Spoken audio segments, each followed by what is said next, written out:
Katie Miller pressed her face against the cold glass of her bedroom window and watched the storm clouds gather over New Denver Colony. The sky turned dark purple and green, colors she had never seen before in her 16 years living on this distant world. Lightning cracked across the horizon, but it moved wrong somehow, like it was dancing instead of striking.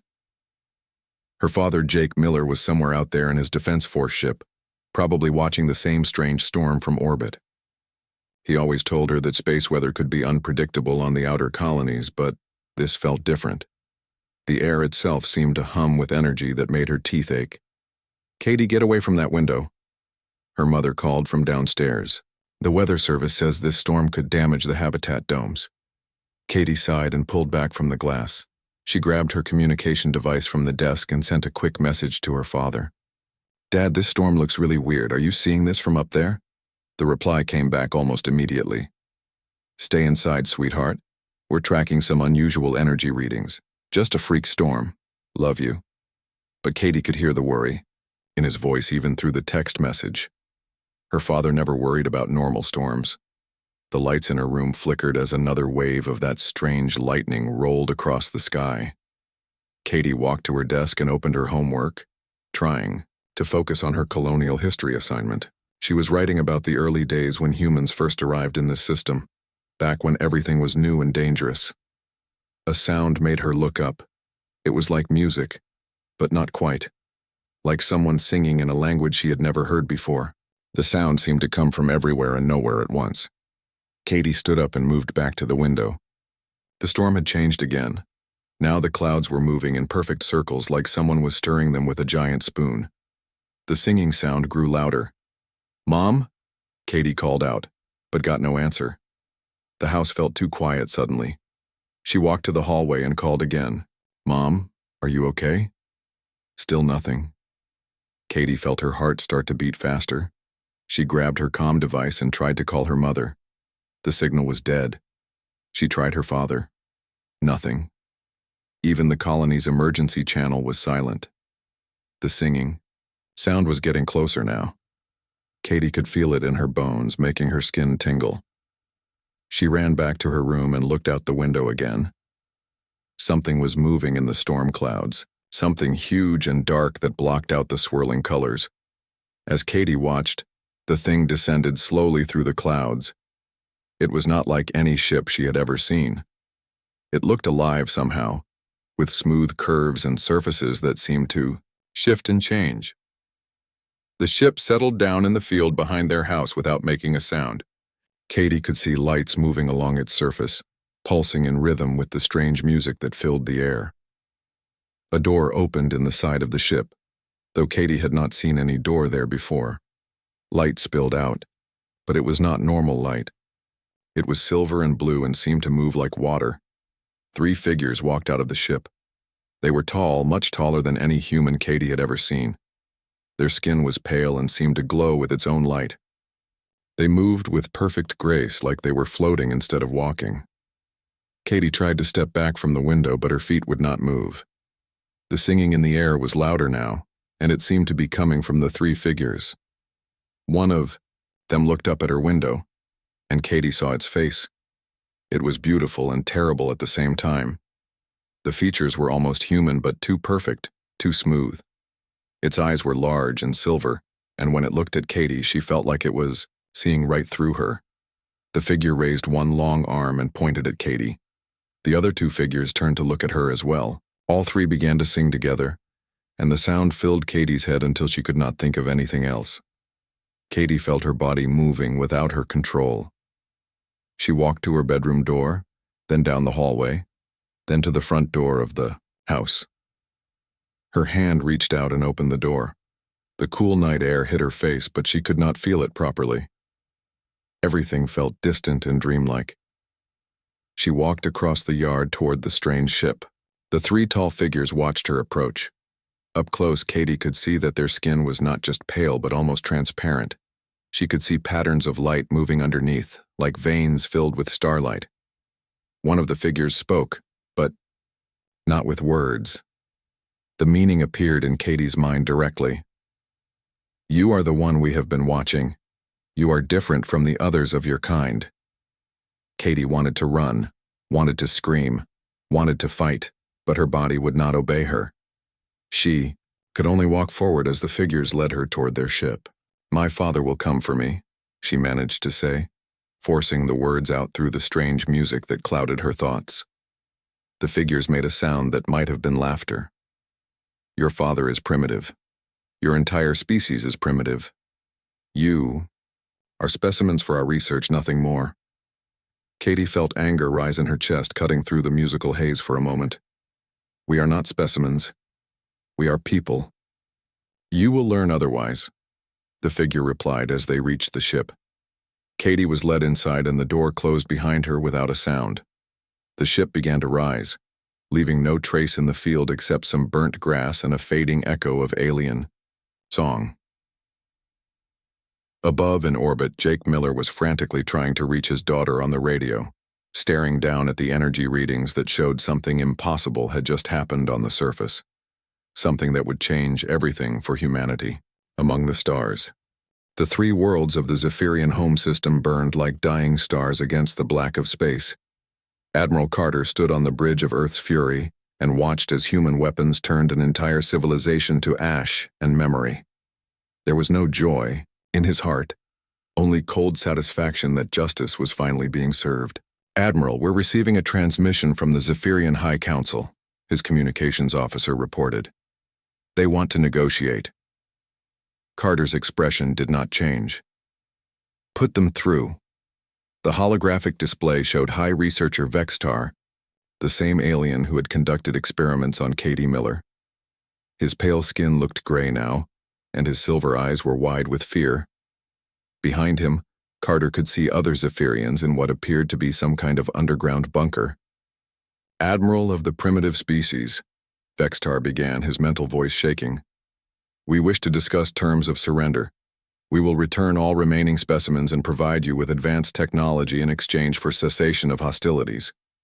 Carter leaned forward in his command chair. Around him, his bridge crew watched in silence. Everyone in the human fleet was listening to this conversation, broadcast across all channels so that every human could hear what their admiral said to the monsters who had tortured their children. "You had your chance for peace when you first took our children," Carter said, his voice cold as space itself. "You chose to treat human beings like laboratory animals. You chose to mock us when we tried to communicate. You chose to show us footage of our daughters being tortured. Now you face the consequences of those choices." Vextar's image flickered as explosions rocked whatever facility he was hiding in. "Please, we did not understand the nature of your species. We thought you were primitive, incapable of true intelligence. We were wrong. We acknowledge your superiority." "Too late," Carter replied. "You should have thought about our intelligence before you started cutting up our people." "Jake," Miller's voice came over the fleet communication system. He was leading the assault on the primary research world, where the Zephyrians had built their largest facilities for experimenting on captured species. "Admiral, we've located the main laboratory complex. They have live subjects from dozens of species down there. Some have been imprisoned for centuries." Carter nodded grimly. The Zephyrians had not just been torturing humans. They had been conducting these experiments on intelligent beings across the galaxy for thousands of years. No one knew how many species had suffered under their research programs. "Free them all," Carter ordered, "then burn the laboratories to the ground." Katie Miller stood beside her father on the bridge of the Vengeance as human Marines fought their way through the research complex below. She had insisted on participating in the final assault, despite being only 16 years old. Her experience as a prisoner had given her knowledge of Zephyrian technology that proved invaluable to the rescue teams. "The main laboratory is 3 levels down from the central courtyard," she told the Marine commander over the radio. "That's where they keep the long-term subjects, the ones they've been experimenting on for decades." The rescue operation was both a triumph and a horror. Human soldiers found creatures from across the galaxy, many so broken by years of torture that they could barely remember their own names. Some species had been extinct for centuries, existing now only as tortured prisoners in Zephyrian laboratories.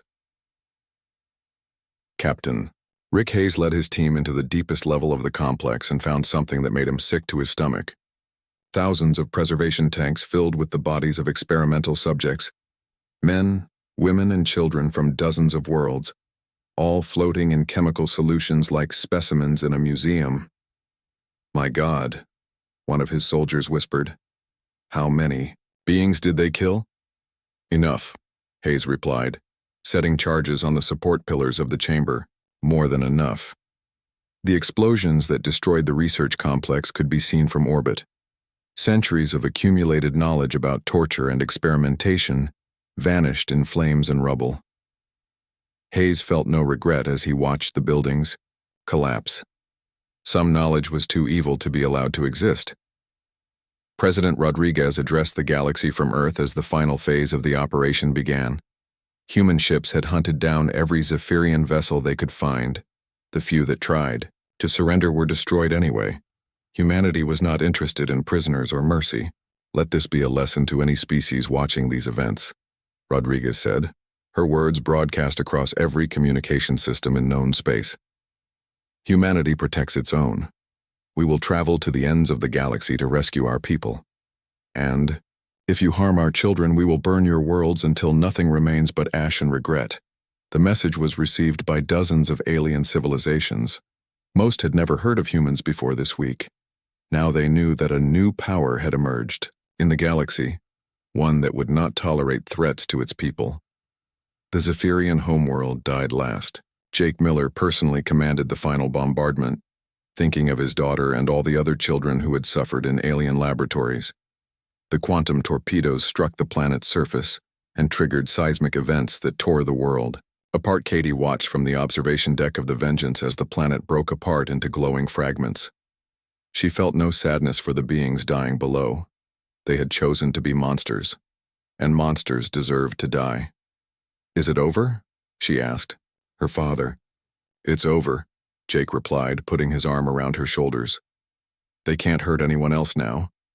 But Katie was already thinking about the future. The galaxy had learned that humans were not prey, but they had also learned that humans were dangerous. Other species would be watching now, deciding whether humanity was friend or enemy. "We need to make sure this never happens again," she said. "Not to humans, not to anyone." Jake nodded. His daughter had grown up during her captivity, forced to become an adult in ways no child should ever have to experience. But she had also become something else. She had become a symbol of human strength and determination. 3 months later, Katie Miller became the youngest ambassador in human history. Her job was to establish contact with other species and make sure they understood the rules of dealing with humanity. The rules were simple. Treat humans with respect and humanity would be a valuable ally. Threaten human civilians and face the same fate as the Zephyrians. The galaxy was a different place now.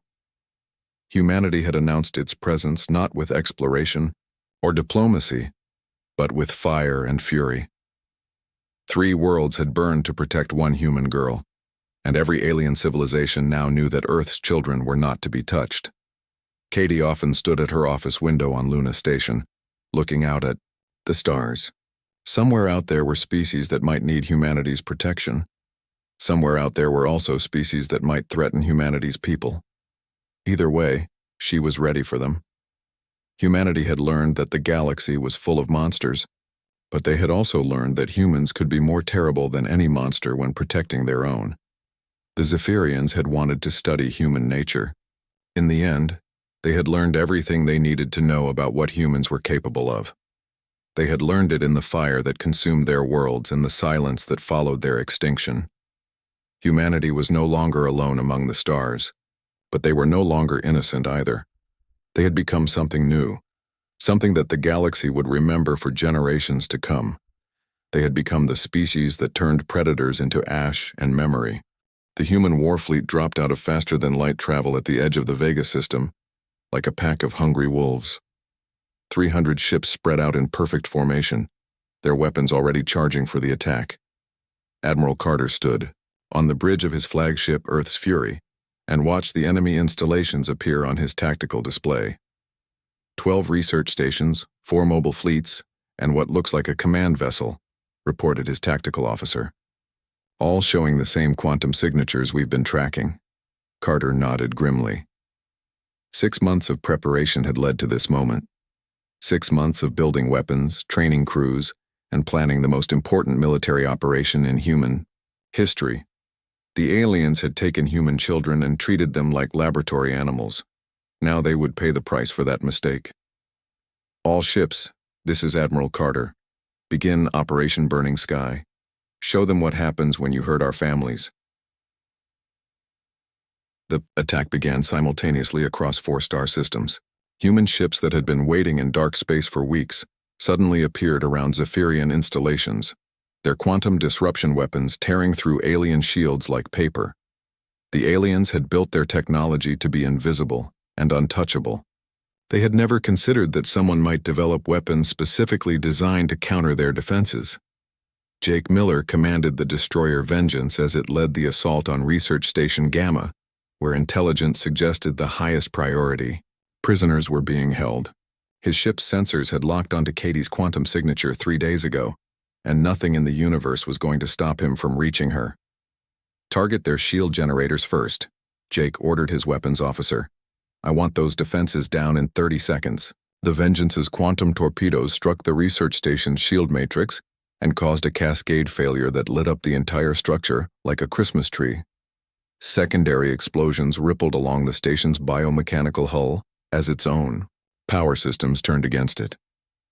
Inside the station, Katie felt the first explosion and knew that rescue had finally arrived.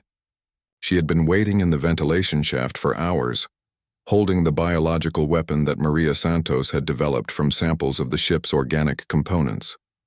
The plan was simple. When the attack began, she would poison the station's life, support systems, and create chaos among their captors. Now, she whispered to herself, and injected the biological agent into the main environmental processor. The effect was immediate and terrible. The station's organic components began to die, causing system failures throughout the structure. Emergency lights flickered and died. Gravity fluctuated wildly. The Zephyrians, who had been so confident in their superiority, suddenly found themselves trapped in a dying ship with no way to escape. Katie crawled through the ventilation system toward the prisoner holding area. She could hear the sounds of battle from outside the station as human ships tore through the alien defenses. Explosions shook the structure every few seconds, and she could smell smoke and burning organic matter. She found Ben Clark and Maria Santos in their cell, along with 15 other human prisoners. The electronic locks had failed when the station's systems began dying, but the prisoners were too weak and frightened to move. "Katie," Ben called out when he saw her emerge from the ventilation grate. "What's happening?" "Earth came for us," Katie replied, helping Maria to her feet. "My father's out there with a whole fleet. We need to get to the docking bays before this place falls apart completely." The group of prisoners moved through the corridors of the dying station, supporting each other as they made their way toward the shuttle bays. They passed several Zephyrians who were writhing on the floor, their pale skin turning dark as the biological agent poisoned their systems. Katie felt no sympathy for them. They had tortured innocent people for their research.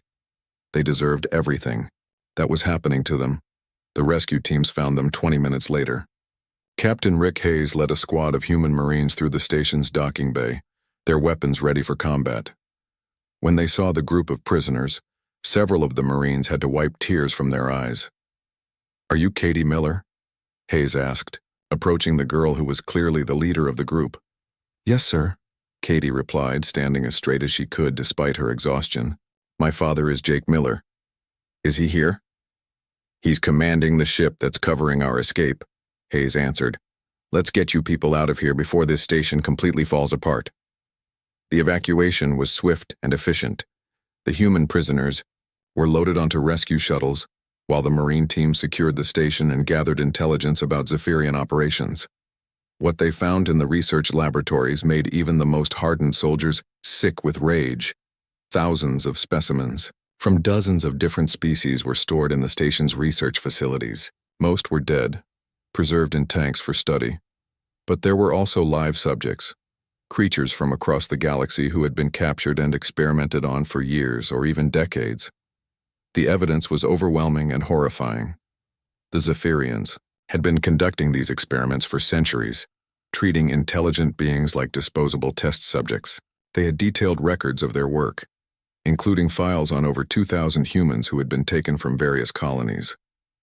When Jake Miller's shuttle docked with the Vengeance, he ran through the corridors like a man possessed.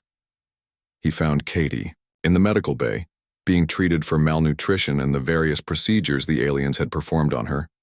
When she saw him, she started crying for the first time since her capture.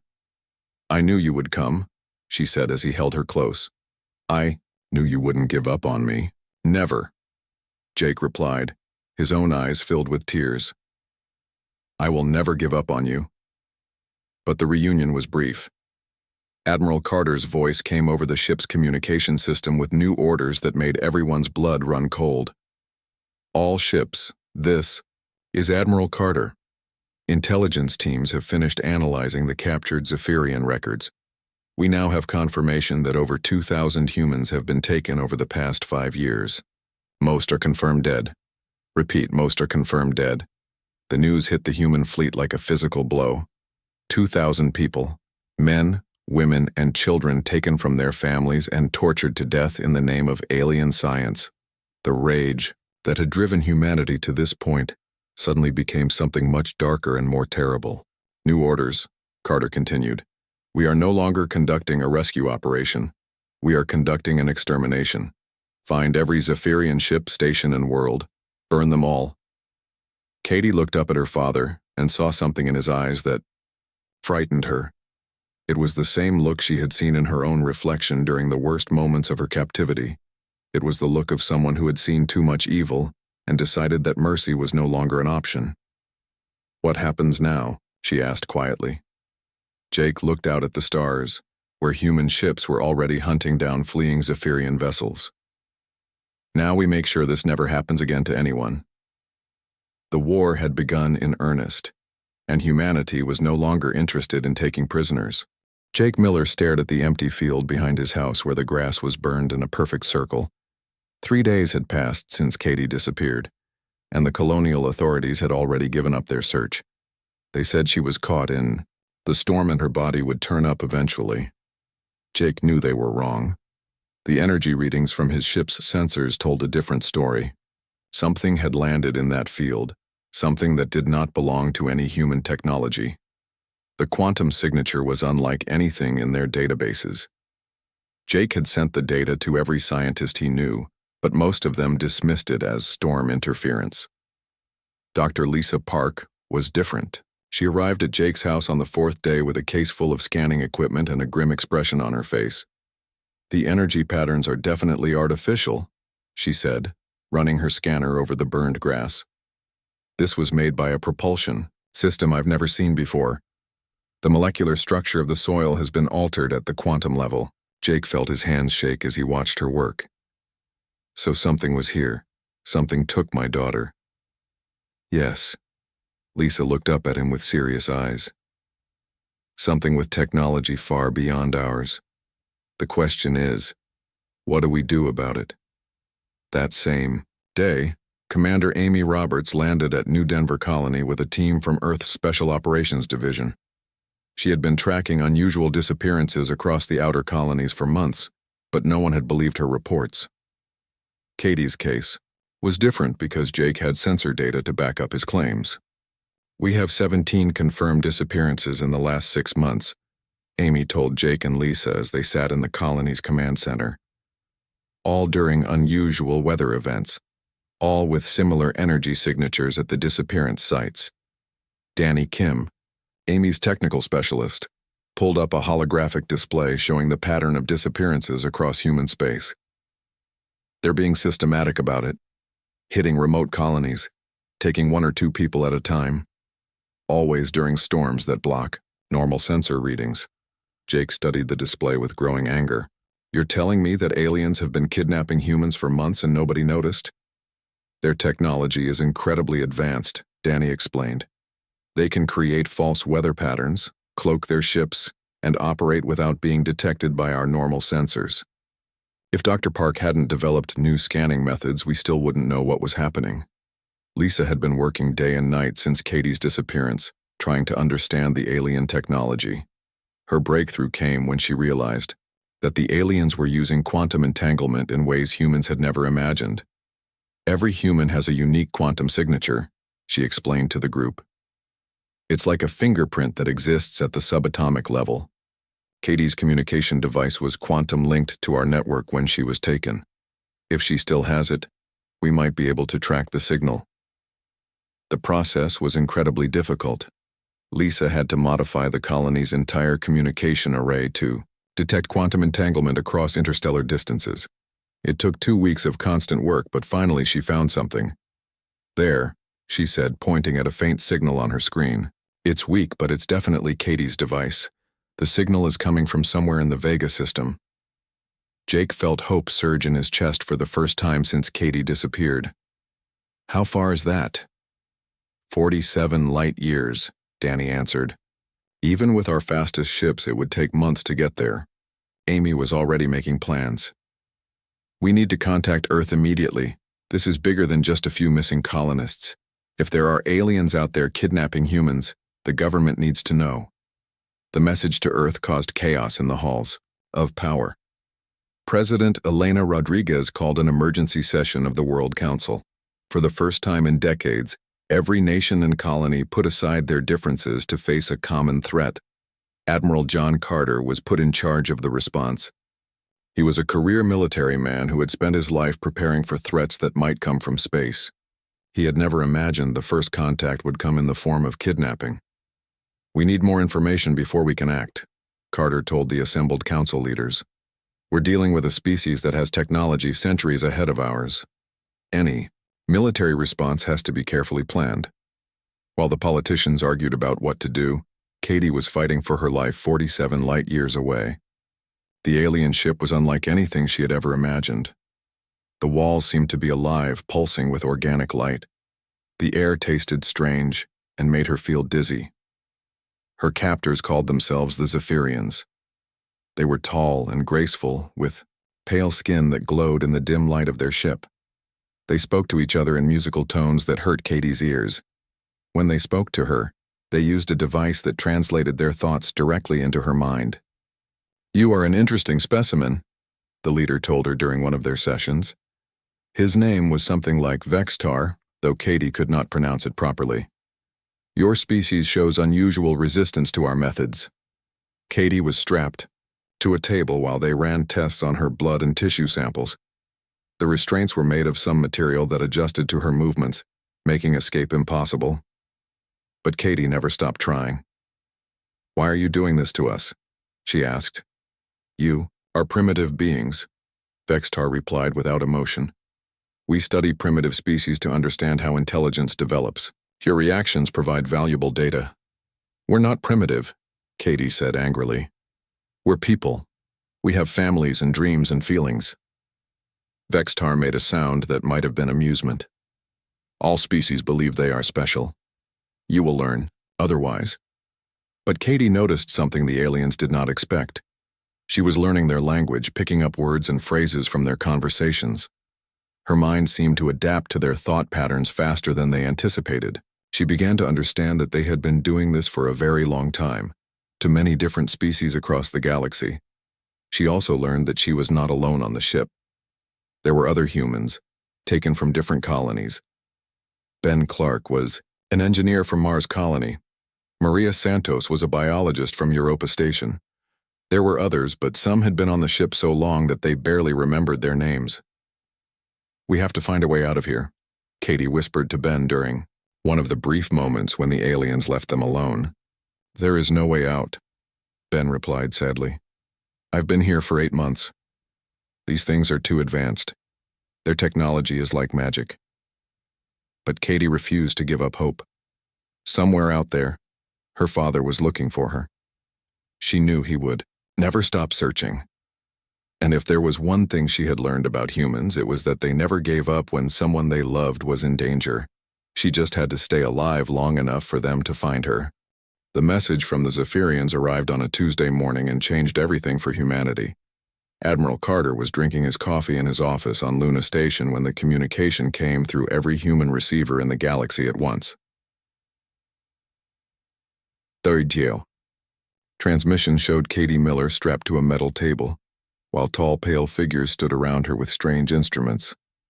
She was conscious and trying not to scream as they inserted needles into her arms and took samples of her blood. Other humans were visible in the background, all being subjected to similar treatments. But it was not just the images that made every human who saw the transmission feel sick with rage. It was the voice that accompanied the footage. The alien spoke in perfect English, its tone cold and mocking.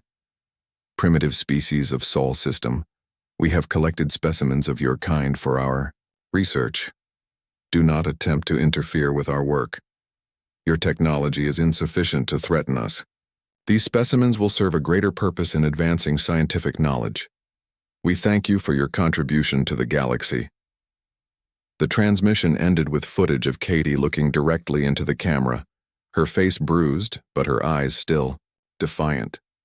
She mouthed the words, "I love you, Dad," before the signal cut to black.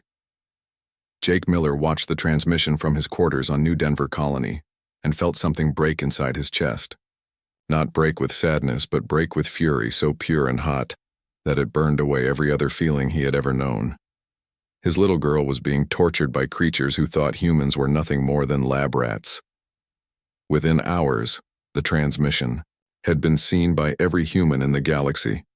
The response was immediate and total. Riots broke out on Earth as crowds demanded military action.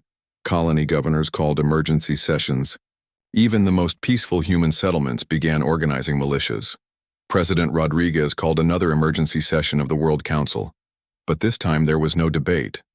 Every representative, from Earth's biggest nations to the smallest, asteroid mining operations voted the same way. Humanity would go to war. They want to see what primitive humans can do, Rodriguez said in her address to the galaxy. We will show them. Admiral Carter was given resources he had never dreamed of having. Every shipyard in human space began working around the clock. Factories that had been making civilian goods switched to military production. Mining operations doubled their output to provide raw materials for the war effort. Dr. Lisa Park found herself leading a team of the best scientists humanity had ever assembled. They had one job: figure out how to fight beings with technology centuries ahead of human development. Lisa had been studying the quantum signatures left by the alien ships, and she thought she had found a weakness. Their technology is incredibly advanced, but it's also incredibly complex, she explained to Carter and his staff. They rely on quantum entanglement for everything: their shields, their cloaking, their propulsion. If we can disrupt those quantum fields, their ships become vulnerable. The breakthrough came when Lisa realized that the aliens' own arrogance was their weakness. They had been so confident in their superiority that they had not bothered to change their quantum frequencies in decades. Human sensors could now track them across interstellar space. Captain Rick Hayes commanded the first squadron of new warships, built specifically to fight the aliens. The Vengeance-class destroyers were ugly, brutal ships that sacrificed everything for firepower and speed. They carried quantum disruption weapons that could tear apart alien shields and plasma cannons that could melt through their biomechanical hulls. The weapons testing took place in empty space near Jupiter. When the first quantum torpedo detonated, it created a hole in space-time that lasted for 3 seconds. Every human who witnessed the test knew they were looking at the future of warfare. Meanwhile, 47 light-years away, Katie had become the leader of a growing resistance movement among the human prisoners. She had learned enough of the Zephyrian language to understand their conversations, and what she learned filled her with hope and anger in equal measure. "They're scared," she whispered to Ben Clark during one of their brief moments alone. "I heard them talking about energy signatures appearing near their outer monitoring posts. Ships that don't match any known primitive species." "Ships from Earth?" Ben asked, hardly daring to hope. "Has to be," Katie replied. "And they're worried, really worried. One of them said the quantum signatures were impossible for a species at our development level. Maria Santos had been working on a plan to disable the ship's internal systems. As a biologist, she understood that the Zephyrians' biomechanical technology had biological components that could be poisoned or infected. She had been secretly collecting samples of the ship's organic material during their captivity. If we can introduce the right kind of biological agent into their systems, we might be able to shut down their shields or life support, Maria explained to the group of prisoners. But we would need a way to distribute it throughout the ship. Katie had been studying the ventilation systems during her forced walks to and from the testing chambers. The aliens were so confident in their prisoners' helplessness that they had not bothered to secure many areas of the ship. Katie thought she knew a way to access the main environmental controls.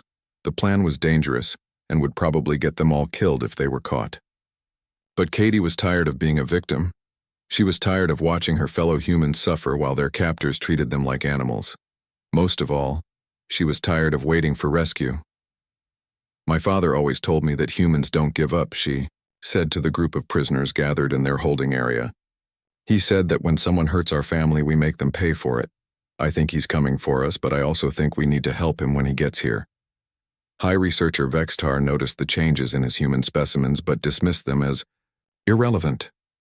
The creatures were becoming more organized and defiant, but they were still trapped aboard his ship with no means of escape. Their primitive emotions were simply making them act irrationally. What Vextar did not know was that his monitoring stations had detected the approach of a human fleet, unlike anything the galaxy had ever seen. 300 ships were moving through space toward the Vega system, each one carrying weapons designed specifically to kill Zephyrians. And at the head of that fleet, Jake Miller sat in the captain's chair of his own destroyer, staring at the stars ahead and thinking about his daughter. He had quit the Colonial Defense Force and volunteered for the war fleet the day after seeing the alien transmission. Nothing in the universe was going to stop him from bringing Katie home. The Zephyrians had made their biggest mistake when they decided to show humanity what they were doing to human children. They were about to learn why that was a very bad idea.